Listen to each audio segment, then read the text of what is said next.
So, as a promising and upcoming chartered accountant, sorry, I couldn't say that with a straight face. As a promising and upcoming chartered accountant, I'm seeing a surge in public interest in stock markets. This is probably because of two reasons. Number one, young and bored urban class people are looking at multiple ways to lose money during the lockdown. And number two, investing in bitcoins has brought back gambling addictions in those who were banned from rummy.com.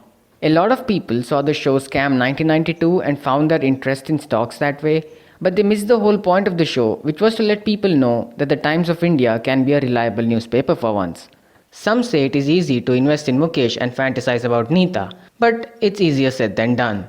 People might say it's alright and that they won't let you down, but eventually you lose money in shares and pay money to a random stranger on the internet saying he's got a newts, and you realize you were duped in this thing as well. Which is why I'm going to teach you some techniques that will help you lose money but with better knowledge.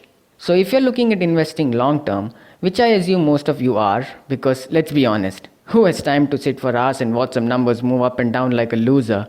You should check the fundamentals of the company. This basically involves looking at financial statements where you will come across words like profit and loss, annual turnover, EPS, oh my god, stop wasting your time you stupid fuck and hire a consultant instead, etc. All this involves two things, a lot of free time and a complete lack of motivation to get up and leave. This is why simply head over to the internet and Google search top 10 companies to invest in India, and whichever site comes up first will give you the exact solution. There. You got 10 days of the job done in 8 minutes by a freelancer with good search engine optimization skills. If you want to go short term and become a professional trader, A, you have already lost respect for your job and nobody is going to take you seriously, and B, welcome to the club. No, I'm kidding. I tried, but I'm just looking to be a writer. So yeah, a few levels below this. To become a trader, you need to learn the skill of technical analysis, which is a funny way of saying I stare at a bunch of graphs and charts and do nothing all day. If you thought fundamentals had complicated terms, wait till you see this one. It has words like Japanese candlesticks, support and resistance, volumes, moving averages, Bollinger Bands. Sorry, I just zoned out a bit. So do what I do instead. Simply head over to CNBC and watch Sonia Shenoy. It's a beautiful day when she recommends some stocks too. Never lost a dime and also updated my qualities I want in my woman checklist. But here's a trade secret I've been perfecting for years. It's what I call the Malya Modi technique. First, you buy a barren plot of land for a minimal amount. How? Snatch it from a slum and throw them out. I don't care. A few acres would be nice. Next, take a huge home loan, say around 10 crores.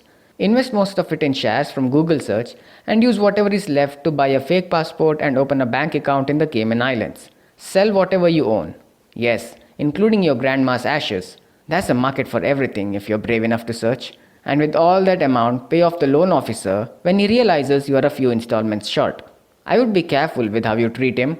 Although brandishing a gun at him while he is hanging upside down from a bridge at 3 am in the night near a morgue is one technique, I would prefer to take him out for a fancy lunch instead. Tell him you plan to move abroad with the money and convince him to not report it. You know, like a normal police officer. Give him whatever he needs. Money problem? Make the profit 50-50. Marital problem? Arrange a fierce divorce lawyer with cheap alimony and custody of his children even though they fucking hate him. Girl problem? Set up a sugar daddy. Mental health problem because he graduated in mechanical engineering but now is working in a national bank and feels like taking a machine gun and shooting up innocent bystanders to let out all his frustration and anger.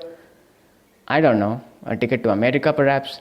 You will probably have to involve the bank auditor too, in which case just tell him to handle your stocks for a premium commission. They will do anything to gain new clients. Transfer the remaining money to your foreign bank account and bon voyage. A few years in Panama soaking the golden hot sun, a few in Switzerland enjoying the snow-capped mountains, and if things go south, a few tens years in Siberia because no one fucks with the Russians. And when everything cools down, head back to India. By when they'll probably make you a politician.